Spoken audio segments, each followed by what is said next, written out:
A exactly. couple options. Yeah, they've got great ways to Death Prophet is effectively a tanky damage dealing hero, great at against towers. She has some team fight with silence and generic high damage. If she can get really survivable, that would put them in a much better place, certainly. And part of the other benefit is that Thunder Predator's disables are a bit limited.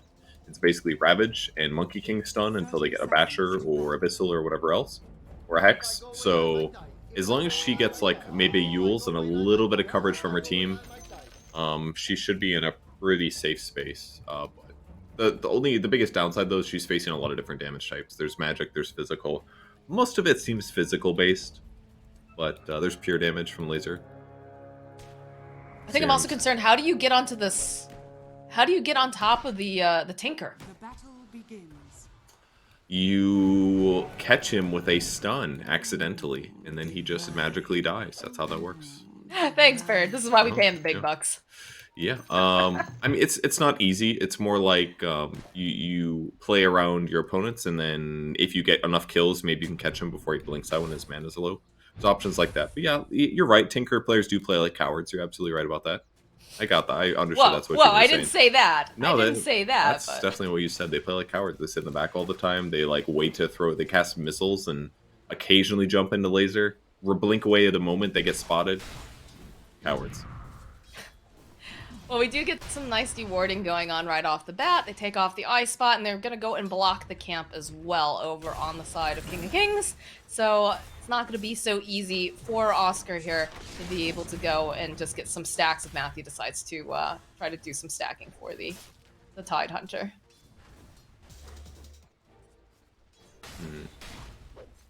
And Benny's taking a lot of harass here. He really is. He's getting beat up.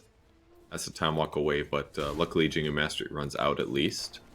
But he's just getting zoned here. Like, they knew that there was going to be a Monkey King in this lane, and maybe ET does fit their draft really well, but this lane matchup doesn't look good. It's two melees versus a Monkey support and a Tide. Tide can lower their damage, can anchor smash harass, and is generally just going to be really tanky. So it kind of seems like Tide's going to have a really easy lane so far.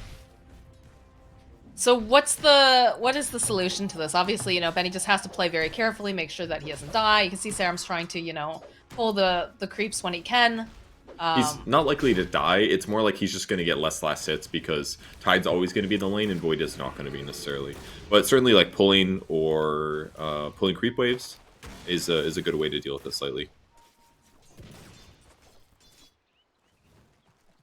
It seems like the top lane is going to just be a bit of a, not necessarily a wash, but definitely going in favor of Oscar here, despite the fact that they did manage to go and just block off the camp for stacking. Yeah, for sure. Right, picking up some bot lane here. Death Prophet just going to go for a little bit of a ranged nuke build for now. Going to see a first blood up in the top lane. They do kill Benny. Oof. They didn't even use that much mana on Tide. That must have been a embarrassing death, I dare say. He must have been like just maybe a little bit too aggressive with the time walk. Is what I would assume ended up happening there, or just was a little bit off the mark. I don't know. His gush wasn't even on cooldown. I was very confused. Oh, but Saram now is just gonna get clicked away. This top lane is starting to become a bit of a disaster. Benny's not getting the farm that he needs. They got a kill. You know what? I feel bad for Apu King of Kings right now, but I also feel bad for Lyrical, who's gonna have to retire after this game because this prediction is not looking good.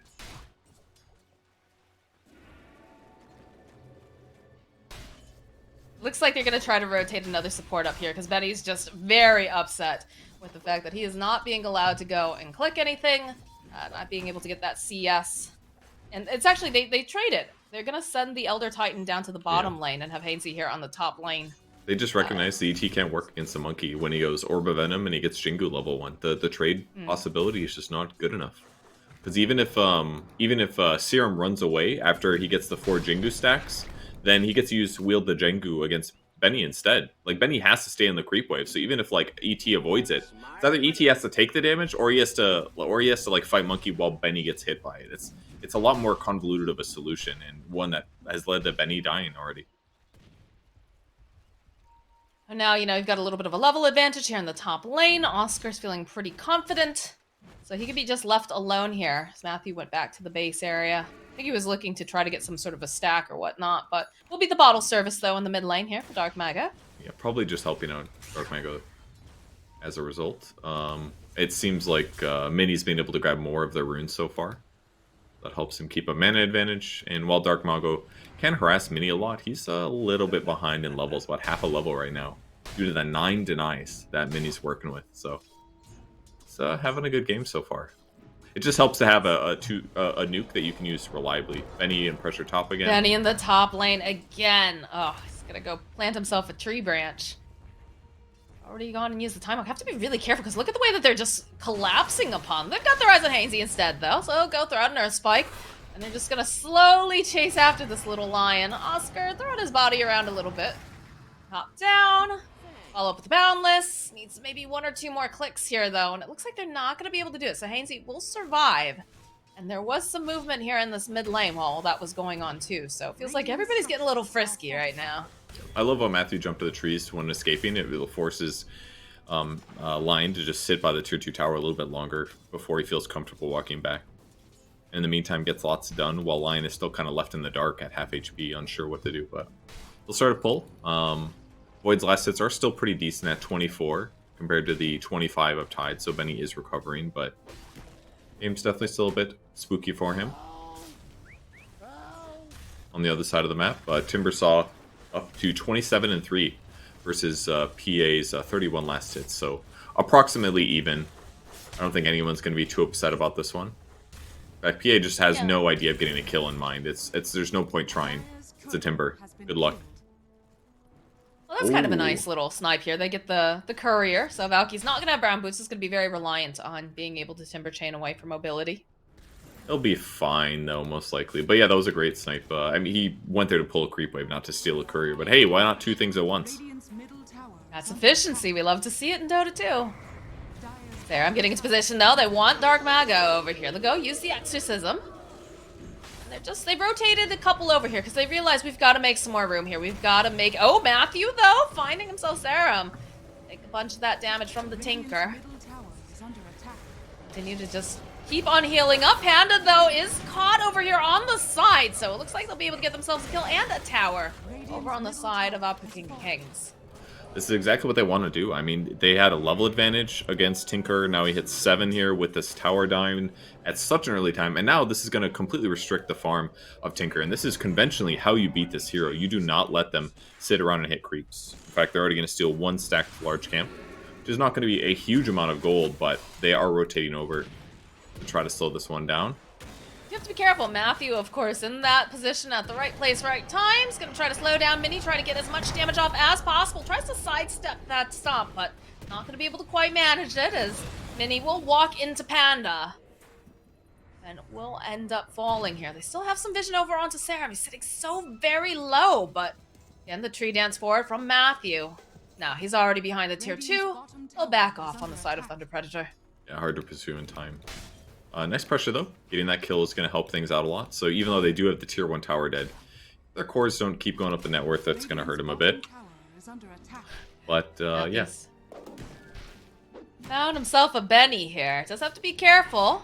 He's just trading back and forth. Then he has to realize something's up. And there was a Tinker nearby at the time, so perhaps trying to bait something. Yeah, he's trying to create openings if he can. But PA actually the hero that ends up holding the mid lane. Now, normally that carry will go to the off lane instead, but hey, with the tier 1 tower dead, it's pretty safe actually to hang out in this general vicinity and hit creeps.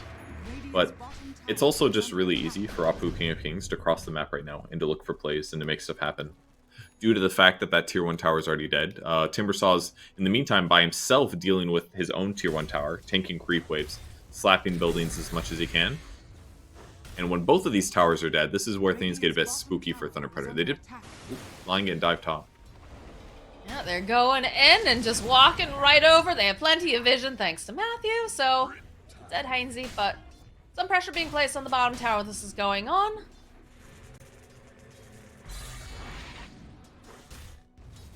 Good TP choice away. So with both these towers dying shortly, if Timber is able to get his, it just means that Apu King of Kings is going to be able to be aggressive. Thunder Predator was in the same position though in one of the earlier DPC matches. Oh.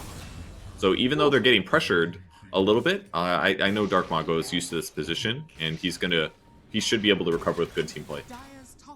Look at this. They see Minnie. Matthew pinging it out. We'll get a Radiant's nice bottom ward tower off is on the under side. attack. Dire's Sarah just top tower blew is up, though, falling. with all three of the heroes over in the triangle. Radiant structures are fortified. Yeah, they did push him. Top tower will fall, though, as Oscar is allowed to just continue to do what he's doing. Has himself a casual bracer. Radiant's And bottom is tower working is falling. on going forward here. He's going to go for, he's got a Mage Slayer queued up. I'm sorry, what hero? Who's buying a Mage Slayer? The Tidehunter has a Mage. I think he could be trolling us. Alright, so it's kind of sick against Death Prophet, basically. Because it's going to make him, it's going to give him magic resistance, and it's going to lower the damage she does. So it like double protects you against the damage she does. So that means if he runs into fights and he gets Spirit Siphoned, the amount of HP she's going to get back is going to be way less, because it's going to deal less damage through his magic resistance, and it's going to deal less damage initially.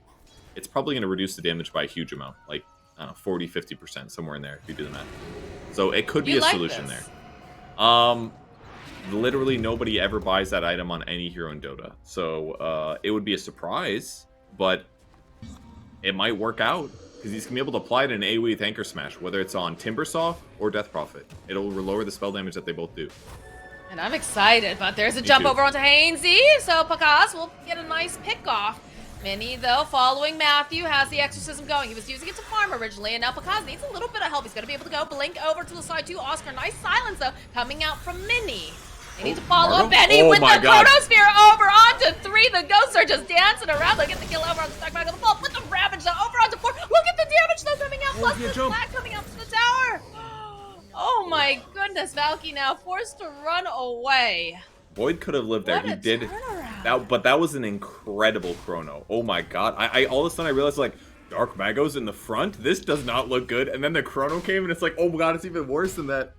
Oh, what a fight there. Alright, Trent's wrong. Lyrical's right. Beautiful. What a fight. Sounded like you were typing over there just to rub it into one of the guys' faces. Yeah. Let's go type in a chat. I'm flaming you on broadcast and you can't say anything. Look at me later. I'm sure I deserve it. Great fight so far. Lots of levels on Minnie. Picked up a silence point there. Oh, here it comes. Here it comes. Here comes the big boy chrono. Dark Mago was rearming and he just held it. He's like, oh, I need to rearm. You know what's kind of interesting, actually, is that Death Prophet is playing against 2 heroes without boots in this match. It's the Monkey King, and it's the Tinker. So if she puts damage on them with Spirit Siphon, which is like constant damage, or with Exorcism, which is pretty close to constant, they just can't get away in their normal ways. Like, it's kind of a good counter against Tinker, if you can get the silence off. Because then you can't rearm at all. But like, if she just gets on top of these guys in these circumstances where the Ravage doesn't feel right, it's a bad place to be. And frankly, Abaddon's been under-leveled the whole game too, so he hasn't even been able to like provide some buffer against the run-at-you stuff that Apu, King of Kings, has been throwing at them. So these last couple skirmishes have just looked pretty darn good for Apu. I was very scared though, like when you watch, you know, you get this beautiful Chronosphere, it's looking good, they're getting the kills, but then the follow-up with that Ravage and then the tower flat coming out, I was like, oh my god, is the tower actually going to be the turning factor on this? But of course they only ended up losing the one there.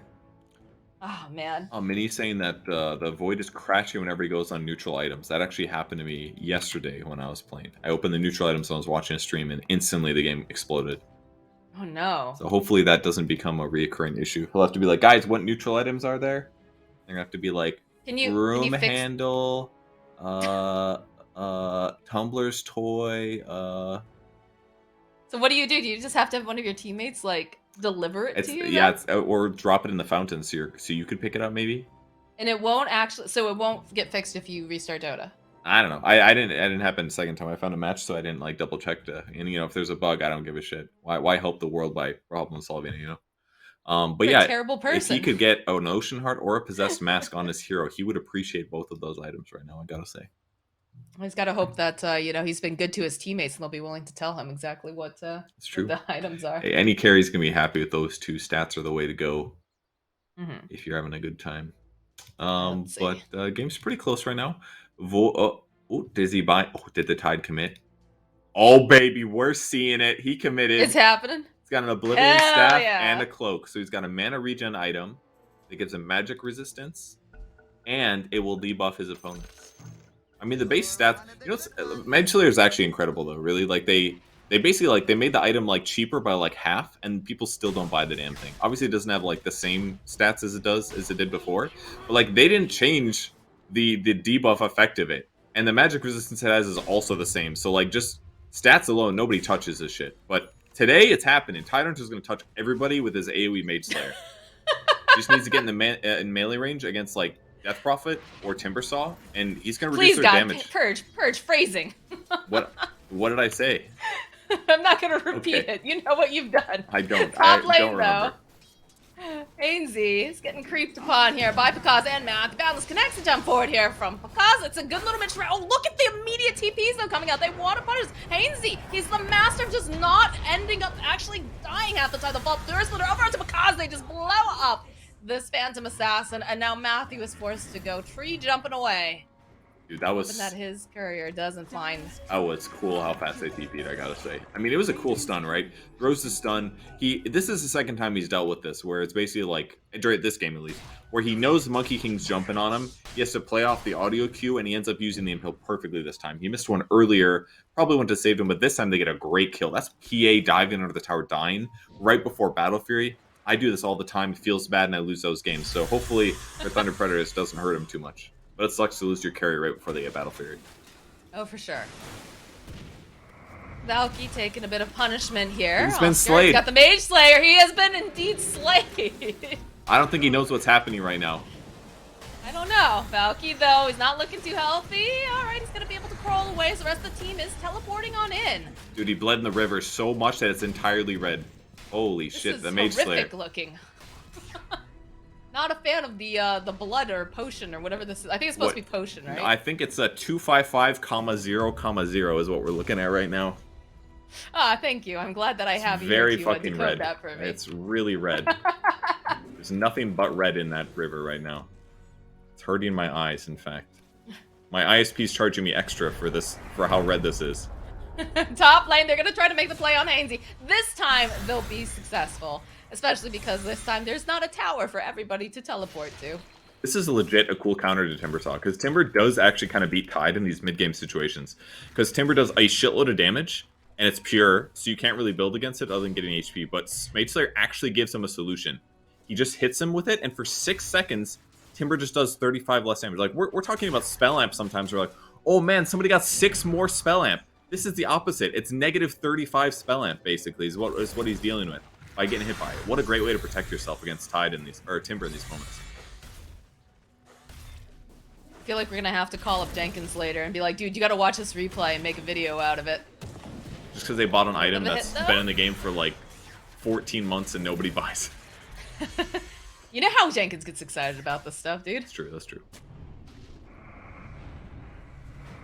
Oscar, yeah, just throwing his blade around here. Still haven't seen a lot of movement on these towers. Don't really have the best tower push unless you're looking at, you know, the Death Prophet potentially. A lot of nuke damage, though, coming out, and Valky's definitely taking a brunt of it. Does have himself the Hood of Defiance, though, so he'll be able to negate a little bit of that. But you see Benny managed to get a neutral item, too. Really happy for him. Oh, nice. Who delivered it? I don't know. We'll never... we'd have to watch the replay. But he's got a possessed mask right now. That's a good deal. So he's That's pretty happy. definitely good for him. Yep, little lifesteal on top of his already lifesteal. Good for him. Heard you like lifesteal? Got a little more lifesteal on your lifesteal. Mini, though? Panda is just gonna go teleport out. Was getting harassed. Looked like he was trying to get up some sort of vision. And it does have a couple vision placed over here on the dire side.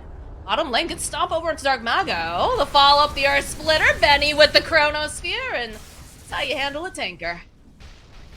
At least with those heroes, anyways. Tide really just offsetting what Timber's doing right now, though, which is pretty cool. It's normally... oh, he's in trouble this time, though, maybe. Well, he's got Panda nearby. He's going to try to keep him alive a little bit longer, but a good stomp coming Great into stomp. play with the Exorcism. This time, Oscar's going to fall. Was not able to apply the Anchor Smash to Death Prophet there, so still max damage coming out. And that is why he died quite quick, but so far, I think the Mage Slayer's been alright. I can't complain too much. It's got less raw regen, but it's not that much more expensive than a Hood was, so kind of a cool idea against the Timber plus Death Prophet. Hainsey managing to cancel out the TP on Pukaz with a finger. That feels so good And, as a support like player. the tail end of the exorcism too, so That's got like something out of it. that's like the best moments of line when you catch the carry like that and you know your friends are coming. And you're just like staring at their disable counters. And you give them the finger like it's over now. Boom, get that kill. Oh, feels Oh, good. Sarah. Well, not quite enough damage though. They'll turn right back around, try to punish Pandamu here. Valky, not a lot of mana. Does have to be careful. It's gonna be that ultimate over onto Panda proccing. They'll back off on the side of Apu. I feel like we've seen so much skirmishing and very little tower hitting though so far. Yeah, there are basically 0 good tower hitters this game, except for maybe PA at some point, but Death Prophet ulti obviously. Yeah. Other than that, yeah. And they've got other shit to do sometimes. PA's got to hit creep waves in jungle camps, and Death Prophet's got to skirmish and teamfight a little bit. If she doesn't, then it kind of leaves the Timber out to hang a little bit too often. But he's doing a great job keeping the mid wave pushed in to keep his tower completely alive. That provides time for Faceless Void to get into the ultra late game where he is very effective. Obviously, PA is also great ultra late game, but Void, as it gets more control and damage, gets really scary. Matthew finding Sarah over here. Valky a little bit off the mark. A follow up with the Earth Splitter. Valky, okay, Hansi jumping back in though. Matthew needs to be a little bit careful. Timber Chain just not connecting over here on Valky at all. Is Betty making his way over? They'll go, they'll use the rabbit, drop the Wukong's command on top of that. Trying to set up here, and it's enough though, Matthew. Still looking healthy. Valky though taking a lot of damage. Need just a little bit more to try to take down this Timber, and he's so tanky. It's gonna be a little bit difficult, but Matthew eventually finding the kill. Okay. Make him work for it though. Very survivable hero right there, but yeah, they ditched him pretty good, though. Mini realized, like, okay, this is not a fight worth committing myself to, so he ends up backing up. Goes for Kaya Sanj with Brown Boots on Death Prophet. Kind of interesting. But Kaya Sanj really very popular on a lot of these nuker mid-heroes right now. Lots of regen, less disable worries, and good mana regen as well, so it'll progress him pretty decently here.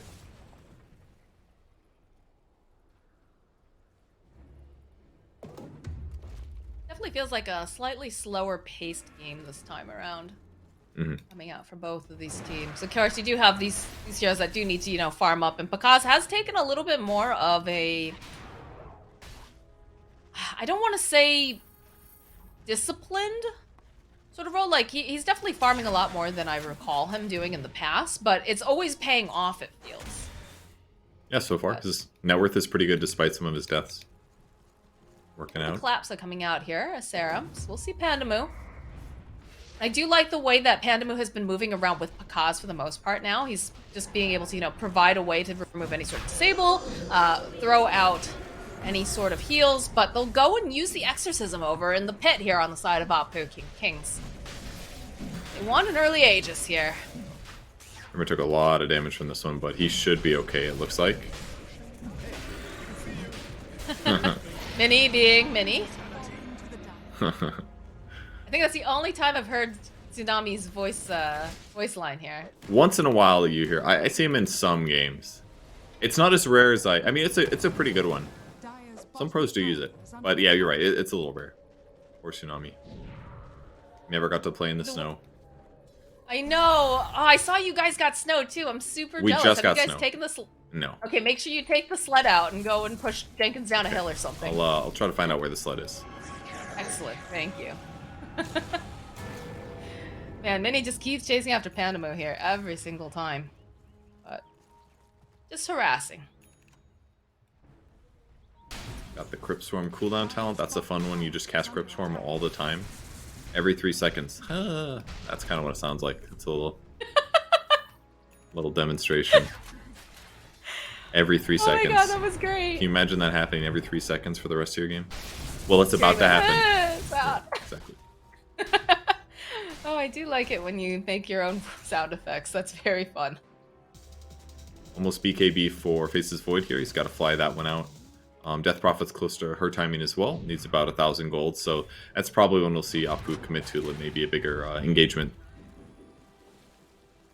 Definitely makes sense, but Thunder Predator realizing that maybe they can get the jump on them right before these timings come in, so...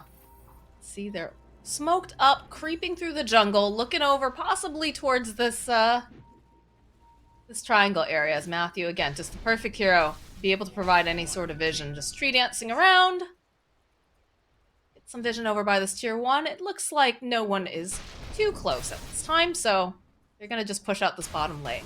They've got good positioning, though. I mean, they can basically do Monkey King initiation. Tide can do a Blink follow-up. Blink Dagger is going to be really important here, because if you can apply Anchor Smash to Death Prophet or other heroes, it's going to be really valuable. The downside, though, is that with these BKB timings hit, Mage Slayer is not going to feel nearly as impactful now in the next fight, because they're just going to pop BKB as soon as the fight begins. Instead, they're going to go back toward the top tier 1 tower, which isn't a terrible tower to take, because it's close to the opponent's Roshan, or close to the Aegis. Whenever you want to steal that one. So Apu King of Kings will take this area of the map. They take the Tri-Camp. They're both going to trade tier 1s potentially. No. Oh, who canceled? Death Prophet canceled out the TP. Was that what that was? Okay. Yeah, that was Death Prophet. So I think they value this top tower more. And they're like, all right, let's just stick together. Put out the fortification. Guys looking away over on the tower. It's just not worth it, especially with Monkey here, right? Like, he's level... Oh, he didn't actually go Tree Dance Vision this game. He went Stun, unlike last game. But, yeah, how scary is it to defend that tower if Monkey King could just be above you? Okay. Benny making his way over, though. Puts a sentry down, and just in case there was a cliff ward. Oh, good Tinker Ward. Dire's middle tower is under attack. He had to do that just in case, because with Void TPing in, he has to make sure he's not spotted. Otherwise, he'll get Quelling and die for nothing. Right. But they end up trading tier 1 towers. Much better for Apu here. Since the tower they killed was closer to Roche, that helps alleviate some of the Radiant advantage. But the game is still dead even. Maybe the downside for Thunder Predators, Dark Mago is still relatively less farmed than the top. But he's getting close. He's got Ags finished. He's 800 away from having Aether so it'll be easier for him to cast laser spam. That's the worst when they just, it's non-stop, just laser rockets. Be a tough one. Beg the question, like, how do you go high ground against either one of these teams? I feel like it's very difficult unless you get some sort of really good pick off. Yeah, it can be difficult against really good cast range, but all you need is jump. Valky's a little tiny boy. Tiny boy. Now he's back up to being size again.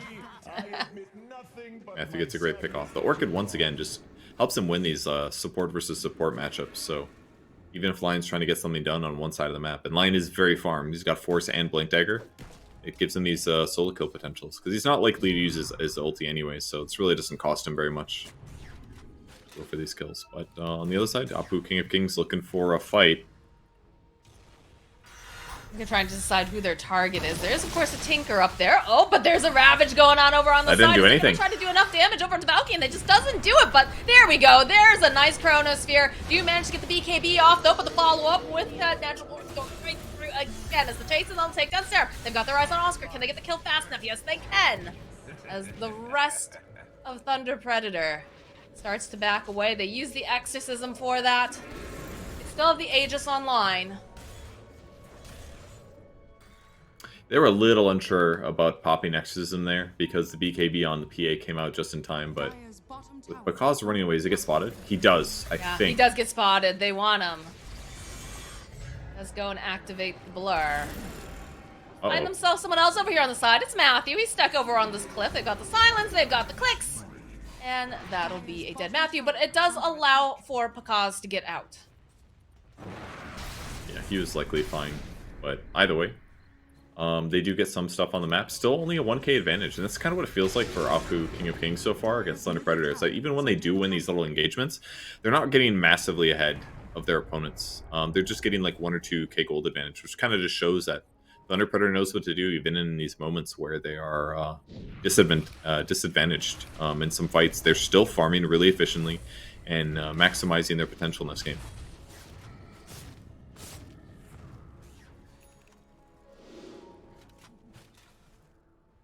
I like this pickup. We get the Yule's pickup from Valky here.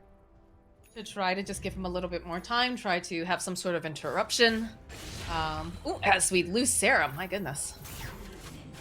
Alright, Bakaz has decided it's time to move around the map. And they've got their eyes on this bottom area now. Dire's bottom tower is under attack. Oop, they're running Comes that over onto Minnie. Is under attack.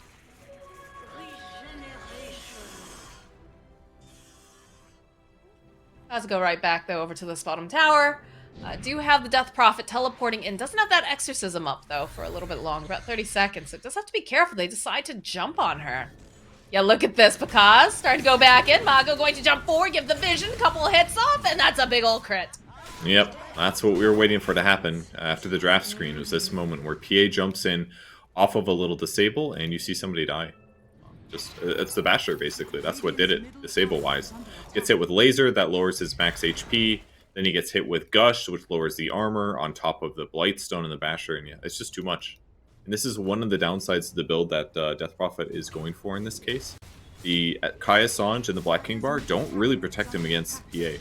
He's got Blink Dagger as well to help him capitalize on catching Tinker and to be able to position well around Chronosphere. But he hasn't bought a Plate Mail yet. That's the item that he needs to be survivable against PA. And even though PA was slightly behind and didn't have Deso yet, the Death Prophet still felt squishy. So this is a missed timing here. That Tinker Ward spotting him being alone was a great capitalization by Thunder Predator, and it feels like these are the pickoffs that win them their matches. Yeah, I was about to mention the fact that she hadn't even completed the Desolator yet, and she's already just doing so much negative armor. Very, very scary for the Death Prophet. Just too much again, physical. You just have the Tinker. Shows back up, back to business. I'm not sure how Apu's going to be able to deal with this. I am not sure. Just because of the fact that, you do have this very prominent aggression. And yes, Void can get himself a really good Chronosphere. But the way that they're moving and the way that they can just skirmish constantly is a big problem. It is. Because you're going to have the Exorcism on cooldown. You're going to have, the Earth Splitter on cooldown. And the big one, the Chronosphere, right? The one thing that holds everyone really into place and you can get the damage off. Yeah, that one's definitely really important. He's almost got MKB, though. And he's going to be utilizing this to actually finally deal with PA. But this is maybe what they were waiting for before they got really aggressive. Because if they do Chrono PA and PA BKBs, no one's killing her. It's not happening. Not until they get the MKB. A lot of Mind Breakers get found, though. Matthew's happy with that. He ended up using it last match. It's very good with his ulti. Because it allows all of his little clones to apply magic damage. Which is like a value Javelin. Free Javelin. I wonder if they can silence too. I feel like they probably can. Be quite good. Right, well, now's the time to make the plays here, but it is scary to go over to the pit. So they're going to send Pandamu over first. They have the vision. Oscar just finishing up that axe. Going to be able to throw it over into the pit. There's a big Yules coming into play from Valky. You see Matthew. All right, the Radiant will be able to go and kill Roshan. Benny, though, snatching up that Aegis. As he's gonna just go for the BKB. He's gotta run over to the side, gets the Chronosphere off, over onto Pakaz. Do they have the damage? Oh, he's dying. They just finished that MKB, and they'll be able to go. They'll get the kill. This is not looking great, though. Laser jumping forward, though, again. They want Dark Mago. Mago just doesn't have any mana left, as they'll jump down again. The Chakram cutting on through, as they'll chase after Pandamu Matthew as well here. Just gonna get flanked down. Oscar running for his life. They just keep rushing back and forth. Another kill now for Benny. Oh no, Oscar, they still see you, my friend. They've got the silence, they've got the disable, and they've got the kill. They still got Exorcism as well, and they won that fight so resoundingly. But what a perfect timing hit for Apu King of Kings. They finish their MKB, they go straight into the Roche Pit, and they separated really nicely. I like that they didn't commit Exorcism, they didn't put Death Prophet in the pit.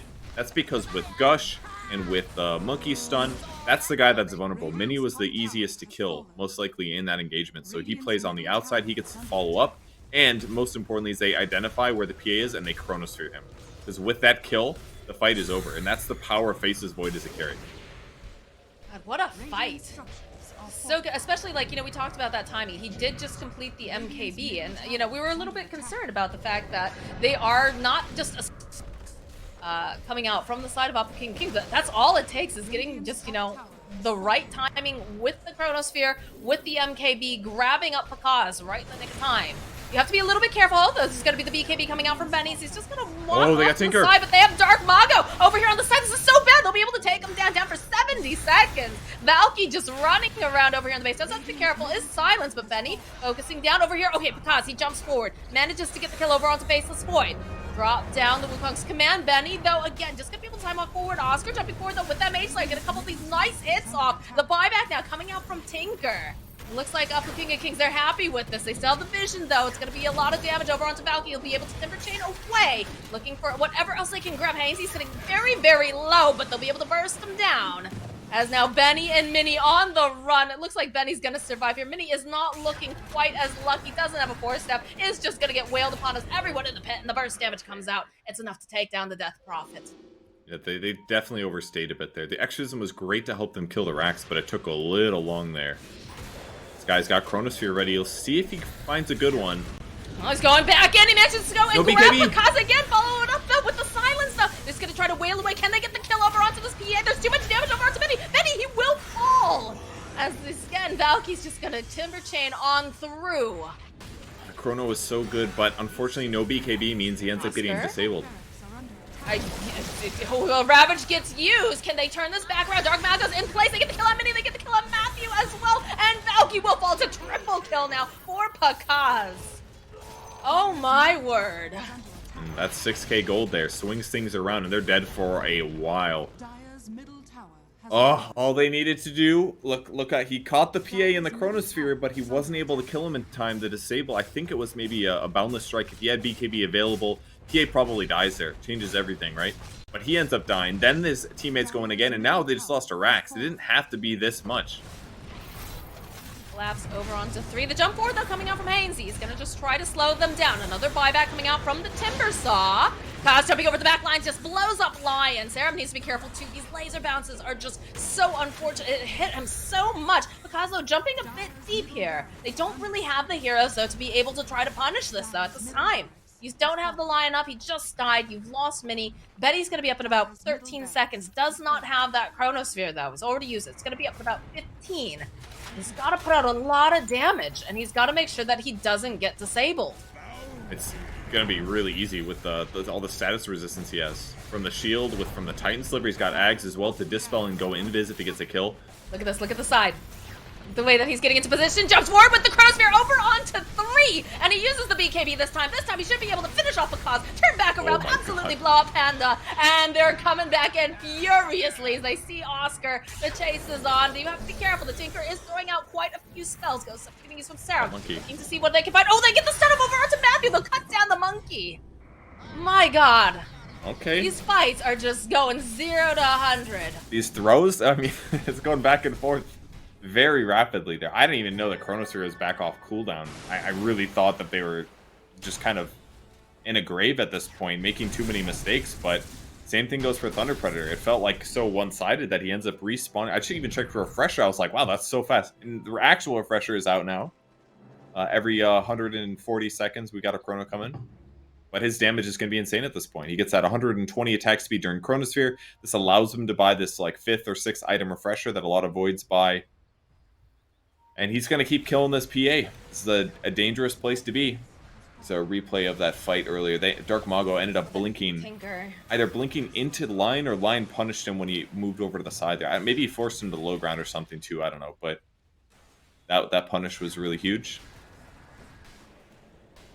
I have to say, ApuKings, these guys are really good in their positioning. Like, I'm watching a lot of these fights, and like these Chronospheres have been on point. You know, watching Hainsey play this Lion and getting multiple, stuns off with that one Earth Spike. Mm-hmm. It's been really fun to watch, and it also, like, you see the way that Thunder Predator has to position themselves then too. If they are the ones who are getting initiated on, it's very difficult. Like, Oscar can have these great ravages, but it's usually, recently having to be more of a response, it feels like, half the time. And it just isn't as effective. But smoke play coming out from the side of Thunder Predator. That you'll notice both teams are sitting as 5 for the last 30 seconds. That's because literally nobody has buyback after these hectic moments. And both teams know they both have a really good shot of taking a win here. But they got to be careful. And that's why Timbersaw is sitting where he is right now. He's trying to break smokes. They're trying to push out lanes. They're trying to get vision. They're trying to get any control over the map. But both teams are looking pretty dark in terms of control. But Thunder Predator's slightly better position at the moment, getting some nice vision across their jungle. But the game is so close now, because ApuKings could easily end this with 2 Chronospheres. That's like, assuming worst case Chronospheres that don't miss somebody, you get like 1 kill each with each Chrono. That's 2 possible deaths. It's hard for Abaddon to counteract this as well, because his cast range is only so far. Void is quite good as a solution against Abba. Because you just make sure the person's like in the center of the chrono and you just can't save them. So it's looking decent for them, but generally Thunder Predator is better at initiating in these engagements than their opponents. It's absolutely crazy if you open up your maps and you just see the shift between both of these teams. It is quite the wild ride that we've been on. Mm-hmm. Queuing up Aeon Disc on PA, great choice. That's a solution against the chrono. You have a completed nullifier over on the Monkey King too now. Oh, perfect. So it's gonna be whoever gets the jump on who first, right? And they do go for the smoke play. And immediately they're just backing off. They don't have any vision over there, but King of Kings just realizing this map is very dark and no one is showing right now. We need to be very careful. They are smoked up over on the side of Thunder Predator. You can see Matthew just putting that vision out as he usually does, hoping somebody's going to show up near this shop. And they're so close, right? You look at Sarah and you look at Matthew and you think that they could practically wave to each other, except for, you know, the nighttime, right? In this fog of war. Yeah. They're both just trying to do anything they can to scout out each other. And that's why they're doing stuff like cutting down these trees on the high ground. Those are the places that Monkey wants to jump. So if they get the nicest tree spots, then Monkey can't gain his vision advantage. Mm-hmm.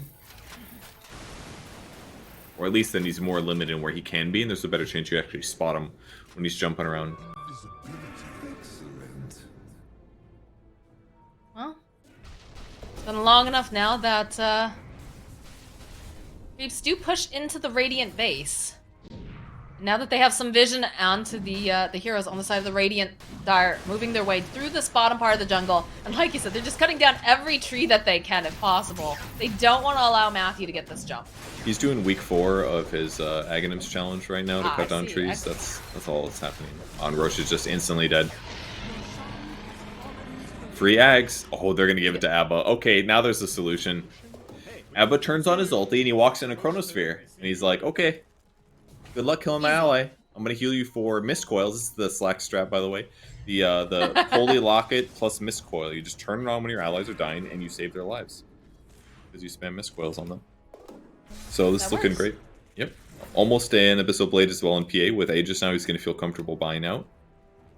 With Ags, he'll be able to jump around. His damage is not insane right now, but it's definitely getting better with the Deso. All you need is that one big crit, though. Alright. Online, got a maybe. gem? Online, yes. They've got good protection on a lot of these heroes. I'm not seeing that many armor items, actually, on Apu King of Kings. That's one thing that I would point at. If I was on this team, I would have bought a play mill. I'm not saying it's a better choice. These like action survivability items are better, but I'm just saying that if he gets a moment to slap somebody for 3 seconds or so, he definitely can score some kills with what he's up against.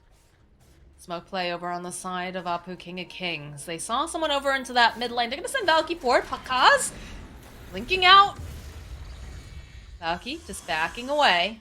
Putting down more trees. It's gonna run right into Monkey though, and with that nullifier, with the Abyssal Blade, it's so much damage, but he's still gonna be able to make his way out thanks to that BKB.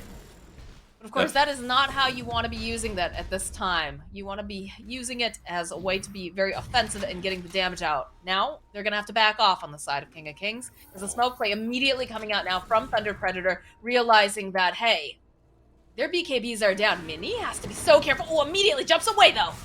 Follow up here with Benny, with the Chronos. Oh, the hex! Onto 3, but they managed to go and hold into place. So follow up, lots of damage now coming out with this exorcism. Can they get enough over this player? Oh my god. He just crumbles as Makaz jumps over onto the side, wants to get over onto Mini. He's got the BKB up, a couple more hits, should be able to do the trip, and that's a big old hit. But the follow up now, they have the Chronos here. They're going to be able to take down Makaz and that Aegis as they go after Osprey next, but they're not going to be able to quite finish him off as it goes with another Ravage. Ends of play, turning it around, gets some kill on Valky, gets a kill on Serum. Serum buying back Makaz, just running right into this base now. Oh, that lack of BKB usage by Void has lost him the fight big time. If he gets that BKB off, I feel like the PA dies, but he got hexed, and then during the second Chronosphere, that ulti from Abba just healed everything. The Earth Splitter came through, they all went to 0 life, and then like a billion Mist Coils shoot out and heals PA back to full. Cheese saves Tidehunter, Aegis saves him through the death that happened anyways. Now the game's just over, I think. They don't have any other ways of locking them down. A Serum over here. Okay, Benny's gonna be able. Oh, immediately gets hexed and falls with the finger though. Can they do enough damage? No, it's not looking good enough over on the side of Serum. Just gets clicked away by Matthew. They'll blow up Benny. The GGs get called. Thunder Predator will maintain here and take the series 2-0. Amazing play by Thunder Predator. They just consistently initiate better than their opponents. They have the right tools. The counter initiation in this case is what saved them with that Hex. But they put their heroes in the right spot. They put the PA in the front with the Aegis. They force the Chronospheres on him. They protect him with the Sables, with the Abaddon. But this game could have been very different if he presses his BKB on time there. He had 2 with the refresher, but he hesitated a bit. He tried to stretch it, and it absolutely lost him that fight there. And ultimately, it's going to be the reason they lost the game.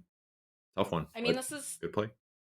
This is going to be one of those situations where he's probably going to go back. They're going to review everything that they just saw, and he's going to realize, like, oh my God. And it wasn't just on him, right? There were a couple other kind of interesting fights that went very back and forth. But, that is obviously a really big part of that because you are the main source of control and lockdown for your team. Other than, Hainsey. Hainsey did a great job. That Lion, great positioning. And they did have some really great Chronospheres. But again, they mean nothing if you can't do anything after that. So that is something that I think, ApuKings, I still feel like you're feeling pretty good if you're a fan of them because they went up against the best people in the region. They gave them a fight. Yes, things kind of crumbled towards the end, but they definitely saw moments of just really strong just team play and individual play as well. They did. Yeah, it was very well played, and Thunder Predator is an excellent team. They got close to beating them. They executed worse overall in team fights across both 2 games, but they were very close at taking games off to the current leaders. So still very well played by them. Yeah, so Thunder Predator, I believe they continue their streak of being undefeated from what I saw. Yes. And it's going to come down to some of these other teams to see if they can try to dethrone them. But we're going to toss it over to Avo Plus and the boys and see how Lyrical's holding up over there.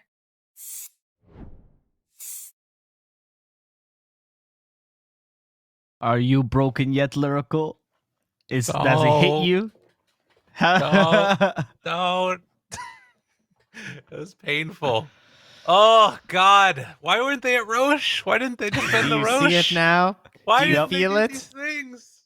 Let it took sink notes. in. Don't forget this I don't want moment. this anymore. No, Gone. it's important that you remember this, or you'll just go through it again. See? Don't make the mistake we did and think that was just one time. Yeah. Oh. You say that for a whole year of seasons of DPC, and you go, maybe it wasn't just one time. Maybe this is their Achilles heel. Look, this team has the highest the highs and the lowest the lows, and I think in this game we saw it. There are multiple instances. That said, though, I do feel like Darkmago this game, his positioning, especially early, was, yeah. Got caught in a lot of crows for a tinker. True. I mean, I think that was one of those things that it was, a combination of just very good placement of the chronos, of any making it where they needed it to be. And also maybe a little bit of like over exuberance, whatever you want to call it.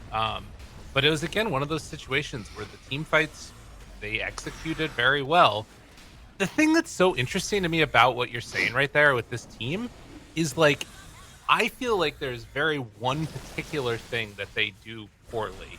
And if they can figure that out, like, they're on it. So, whoever really excels and is like an ex-pro player at like position and macro play stuff, hit these dudes up. You're gonna get top 8 at a major if you do it. Like, go coach them. It's gonna happen. Okay, so you think that's it? You think it's the macro play and the positioning that they're lacking mainly? Yeah, I think so. Okay. Like decision making, which obviously you gain more of as it goes later, like, and you play more games at like international competitions. So it's some stuff that you can't teach, but I feel like some stuff that you can. Do you think that's true, Trent? Do you believe that too? I don't know what the answer is, to be honest with you. I feel like they tried to get I call them heroes with direction, where they just have to do something. So like Death Prophet has direction because she has exorcism, and everyone knows that you just want to use it on structures, you use it on Roche, and so when it comes up, you go and you do those things. And Void is another pretty good hero like that, in the sense of like, oh, I farm, I have Chrono, let's go do something. And yet they still will manage to overextend past when they don't have those tools left. Like, I would hope that would be the thing that would be like, oh wait, no, guys, I don't have Chrono anymore. We shouldn't fight them. And they just do. They had a 10K lead, and then they lost that 10K lead, and then they were down, and then they killed some more heroes back. I don't think I've ever seen a swing like that. Ever. That was insane. Yeah. It was I mean, one of two those moments. There was multiple because like it started with them winning that one really good engagement, and there was a point that I wanted to make actually that like was really key when they traded off the tier 1 tower of Dire bottom and Radiant top tier 1 towers. There was like a TP that was coming in from the Death Prophet, and it felt like somebody called her back and said, "Don't do that, don't do that," and she canceled her TP. And then instead it was Faceless Void that went over and did it. And it was like, yes, that's the move. That's the right move. Like, send your Aegis hero over. But, like, it also left an opening where it's like, okay, well, if the fight actually started, DP couldn't get to the rest of the team in time. And they just took a chance that nobody else saw that. And so, like, there's these moments of recognition. It's just putting it all together and maintaining consistency that I feel like is, you know, what needs to happen. On the other side of the aisle, we do have a very consistent team in Thunder Fighter. Oh, hell yeah. Probably one of their biggest assets is their mental fortitude, as we've talked about them being maybe outclassed a little bit in team fights.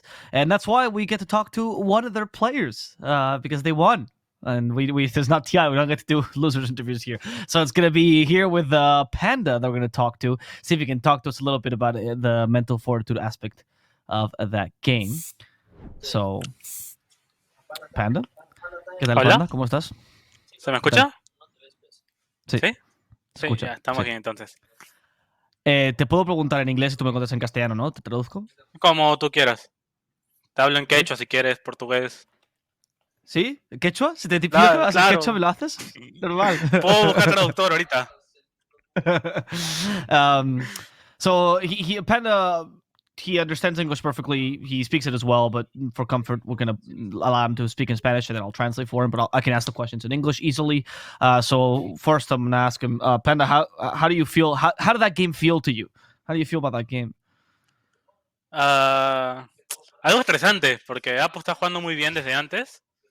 Sí. O sea, la preparación hacia el juego era algo estresante porque ellos vienen jugando muy bien como equipo y individualmente también. Se han preparado mucho para nosotros, pero creo que hemos drafteado de una manera correcta, que nos ha ayudado mucho para ganar este matchup.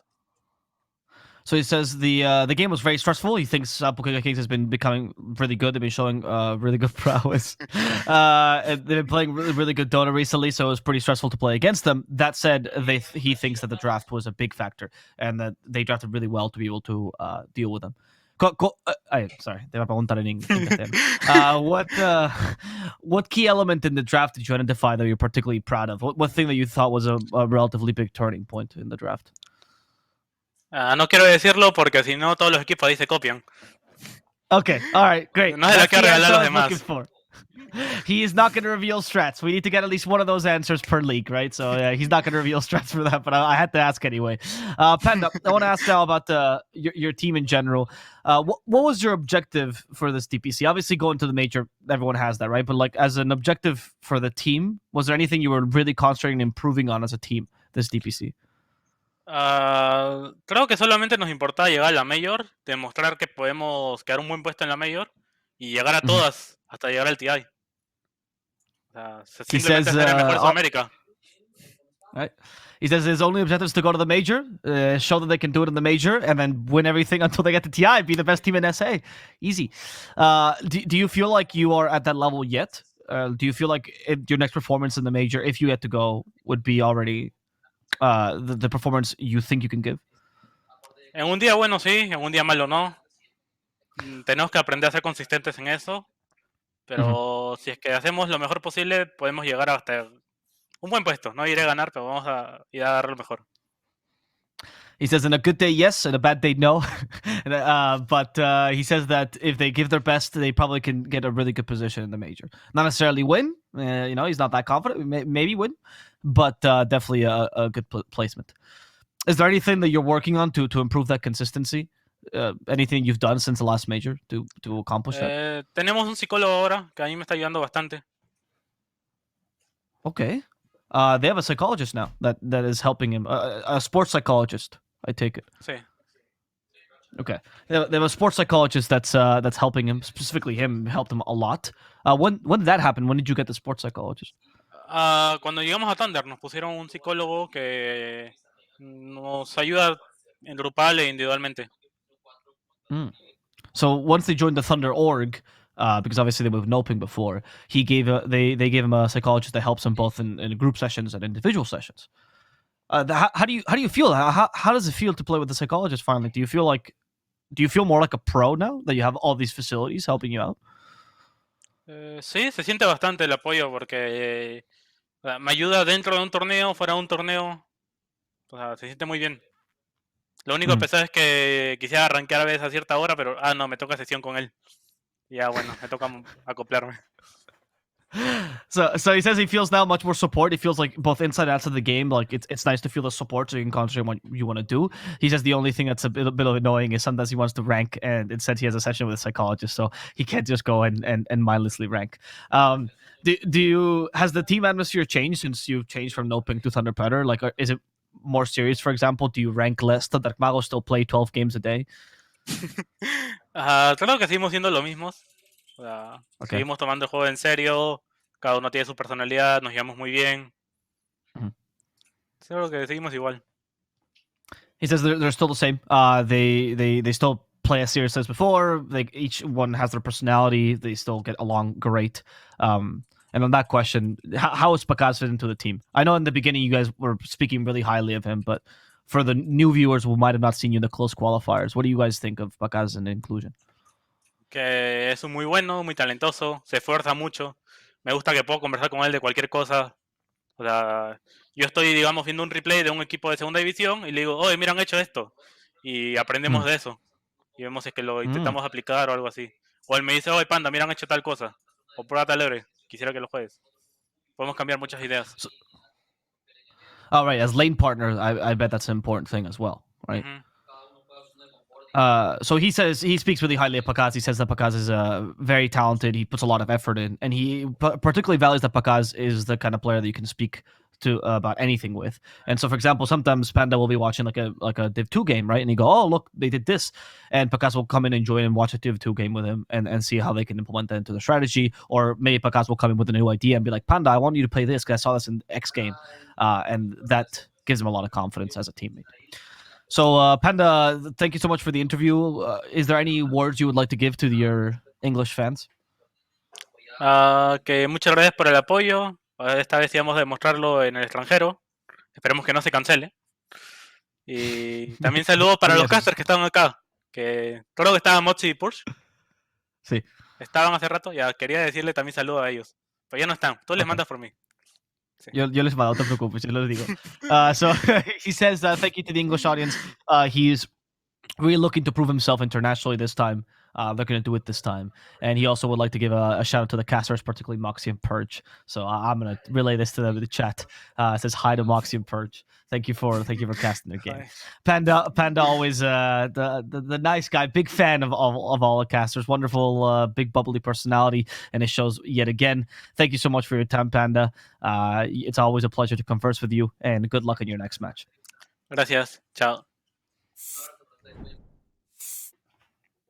All right. What a guy. Yeah, Panda's really lovely. He's a very kind dude. Here's a little story. So if people want to meet him better or want to get to know him better, Panda's actually he in his home, right?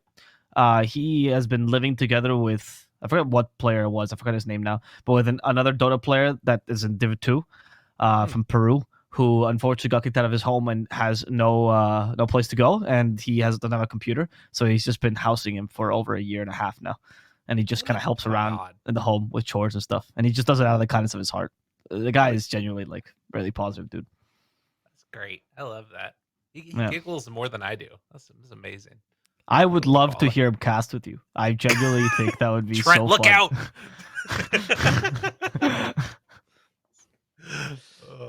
That interview gave me a lot of confidence in their team. Not gonna lie. Yeah. You know, It's obviously this was already a very big win, but you know, the idea of just like looking towards what has become the big talking point in every single discussion about Dota 2 in terms of just like mentality and how important that is to.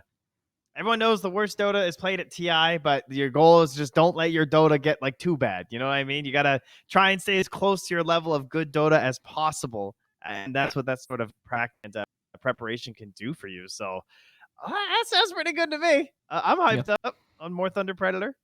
Yeah, I mean, they experienced this firsthand, right? Because they were the team that, if people have forgotten about this incident during the qualifying to the second major, they had this just an anxiety attack, honestly, in the middle of a game, and they GG'd out early. Then they proceeded to win the tiebreakers, but in the final game, which pretty much determined the standings for the DPC, they had Panda particularly had an anxiety attack himself in the game. So it was something that ever since he's been very wary of his mental health, and with good reason. And it's something that I'm glad more teams are starting to look into, because sometimes not just to give you a competitive edge. I think for Panda, at least personally, I just want to see him healthy. It's pretty awful that you're playing at such a level that you're having a panic attack in the middle of the game. That's not good for you as a person. So I'm glad they're giving him the support. Well, and I think we could all use a little bit of somebody to talk to and work through issues and stuff like that. It's something that's just good for everybody to sort of have in their life, whether it's through professional help or something else. The thing I'm looking forward to now, 2 weeks from today, Thunder Predator Beast Coast is going down. That's going to be the big one. Yeah. Oh, man. Yeah. Is it, or will it be Beast Coast versus Infamous? No. Ooh. I don't think so, Trent. I don't think so. You didn't want a sweet segue? That's not No, what you were because looking for? we're gonna take a break now, Trent. We have like a 40-minute break. Oh yeah, it's coming back, so make sure you come back for that. Woo! Right. Right, Do I have right. to do your job for you? Come on. I'm so sorry, Trent. You want to swap? Can we swap positions, Fish? Can you put him in the host? No. Obviously, Beast Coast versus Infamous is coming up, but the reason why I'm not hyping up Trent, if you knew what we had prepared for this match, you wouldn't have said that, because we actually have a hype video ready for this match to hype up this engagement. It's made by the Beast Coast guys themselves, and they reached out to us and were like, "Guys, can you play this on stream?" And we are, Yeah. but He that's thinks gonna be he's after so our smart. break. He thinks he's so smart. Yeah, what do you see, Avo? Huh? What do you see? You think I don't know? we're gonna play that video after the break, guys. So we do hope you enjoy the calm 30 minutes of No Dota, and we'll be back with Beast Coast versus Infamous, where we're gonna talk a little bit about the rivalry between Axel, the captain of Infamous, and Stinger, the captain from Beast Coast. See you guys then.